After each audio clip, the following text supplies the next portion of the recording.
अपना क्वेश्चन है consider two statements S1 and S2 followed by a question. Statement 1 है P and Q both are prime numbers.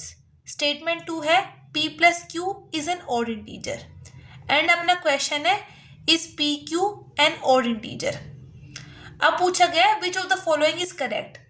तो इस question में क्या है कि हमें दो स्टेटमेंट्स दे रखी है S1 एंड S2 एंड उन स्टेटमेंट के बेस पर एक क्वेश्चन पूछा गया है एंड अपने को चार ऑप्शंस दे रखे हैं एंड बताना है कौन सा करेक्ट है इनमें से।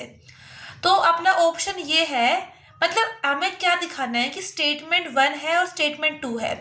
तो हम लोग जो गिवन क्वेश्चन है इसे हम लोग कौन सी स्टेटमेंट के बेस पर सॉल्व कर सकते हैं। क्या हम लोग इस क्वेश्चन को अकेले स्टेटमेंट 1 के बेस पर सॉल्व कर सकते हैं या फिर अकेले स्टेटमेंट 2 के बेस पर सॉल्व कर सकते हैं या फिर हम दोनों को एक साथ मिलाकर सॉल्व कर सकते हैं या फिर दोनों स्टेटमेंट्स को अगर हम साथ भी ले रहे हैं तो भी ये दोनों सफिशिएंट नहीं है टू आंसर द क्वेश्चन।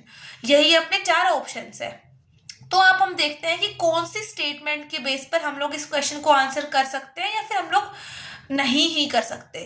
तो ओके, क्वेश्चन क्या है अपना, is PQ an odd integer. तो मल्टीप्लीकेशन है इसके अंदर। अब इन दो भी अगर कोई भी दो इंटीजर है उनका जो प्रोडक्ट है वो ऑड किस केस में होता है, वो ऑड उस केस में होता है जब when both the numbers are odd. अगर कोई भी एक नंबर उनमें से या फिर दोनों नंबर अगर इवन है तो अपना जो प्रोडक्ट आएगा वो इवन आएगा। तो क्या है, अगर जैसे मान लो मैं यहाँ लिख देती हूँ कि जैसे P इंटू Q, अगर ये एक इवन है दूसरा इवन है तो प्रोडक्ट जो आएगा वो इवन आएगा। एक ओड है दूसरा ओड तो ओड आएगा। And even if one of the number is even तो भी प्रोडक्ट जो अपना है वो इवन ही आएगा। तो ये तो रूल होता है अपना।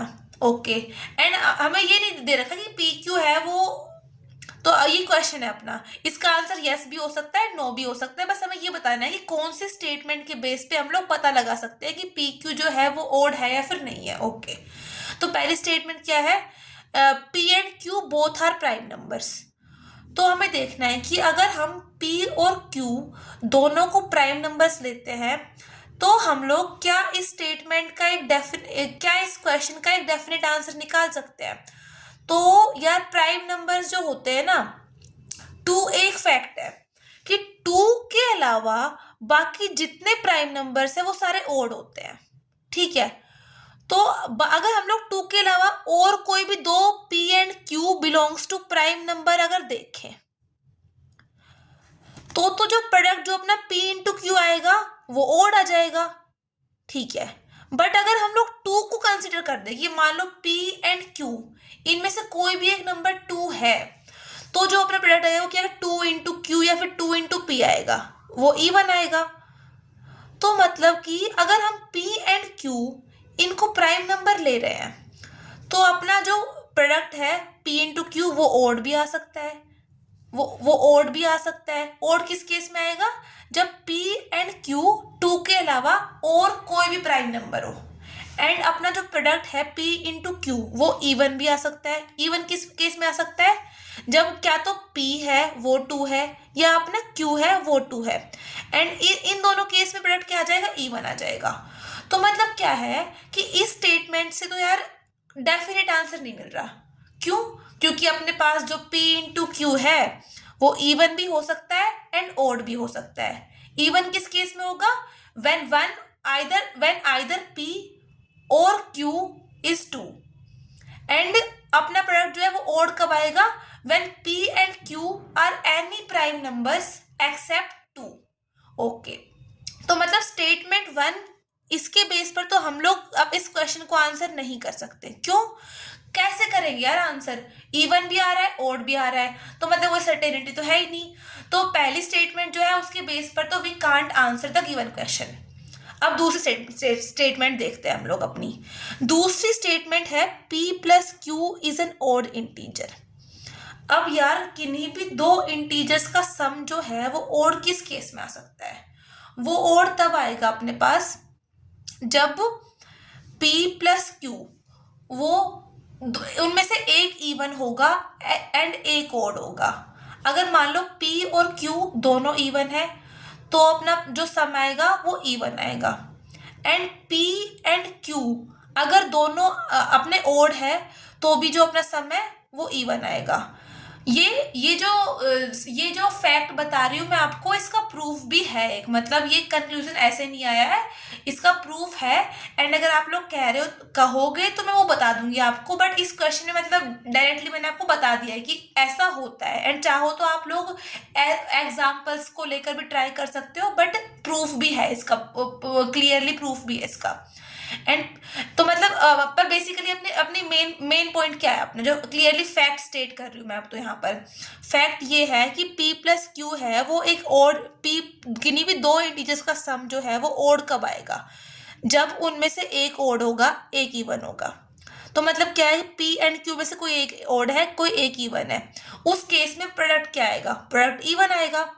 गारंटी है ये बात तो कि P प्लस क्यू अगर इन दोनों इनका अगर ये एक ओड इंटीजर है तो इसका मीनिंग क्या है, P और Q इनमें से कोई एक ओड है एंड कोई एक इवन है। तो P इंटू क्या होगा, ओड इंटू इवन, इवन, तो इवन इंटीजर आएगा। तो इस क्वेश्चन का हमें आंसर मिल जाएगा कि P and Q is an odd integer, नहीं, आंसर आएगा इसका नो। क्यों, अपना P into Q even integer आएगा। तो हमें स्टेटमेंट 2 के बेस पर इस क्वेश्चन का आंसर मिल गया है। तो क्या अपना आंसर क्या आएगा, statement 2 is alone sufficient to answer the question. तो मतलब ये आई होप समझ आ गया होगा।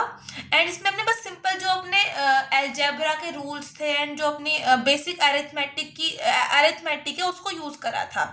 तो ये अपना क्वेश्चन था। समरी क्या है कि दो स्टेटमेंट दे रखी थी, एक क्वेश्चन पूछा गया था, हमसे पूछा गया था कि हम लोग इनमें से कौन से स्टेटमेंट के बेस पे गिवन क्वेश्चन को आंसर कर सकते हैं। तो हमने देखा कि जो स्टेटमेंट 1 है उससे हम लोग गिवन क्वेश्चन को आंसर नहीं कर सकते, बिकॉज स्टेटमेंट 1 के बेस पर तो ये ओड भी आ सकता है इवन भी आ सकता है, मतलब सर्टेनिटी नहीं है।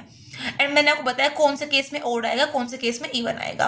स्टेटमेंट 2 है जो उसके केस में उसके बेस पे हमने क्वेश्चन आंसर कर दिया, बिकॉज अगर P प्लस क्यू ओड है तो मतलब P और Q में से कोई एक ओड है कोई एक इवन है, तो इसमें P इंटू क्या आएगा, इवन आएगा, मतलब इस क्वेश्चन का आंसर क्या आ जाएगा, नो आ जाएगा। तो मतलब स्टेटमेंट 2 के बेस पे हमने इस क्वेश्चन को सॉल्व कर दिया। एंड सो अपना आंसर है statement 2 is alone sufficient to answer the given question. I hope आपको समझ आया होगा। एंड आपको अगर कोई भी डाउट है इस रिगार्डिंग आप लोग कमेंट सेक्शन में पूछ सकते हो। एंड साथ में अगर आप चाहते हो कि मैं आपको बेसिक अलजेब्रा कोई रूल्स बताऊं तो आप कमेंट कर सकते हो। एंड कुछ भी आपको ना समझ आए वो भी आप कमेंट कर सकते हो। एंड आप अगर कोई पर्टिकुलर क्वेश्चन है जो आपको सोल्व कराना है CSET का या किसी भी और पेपर का, UPSC का, किसी और पेपर का, तो आप लोग कमेंट कर सकते हो। Okay, thank you for watching, like comment and share. Okay, bye.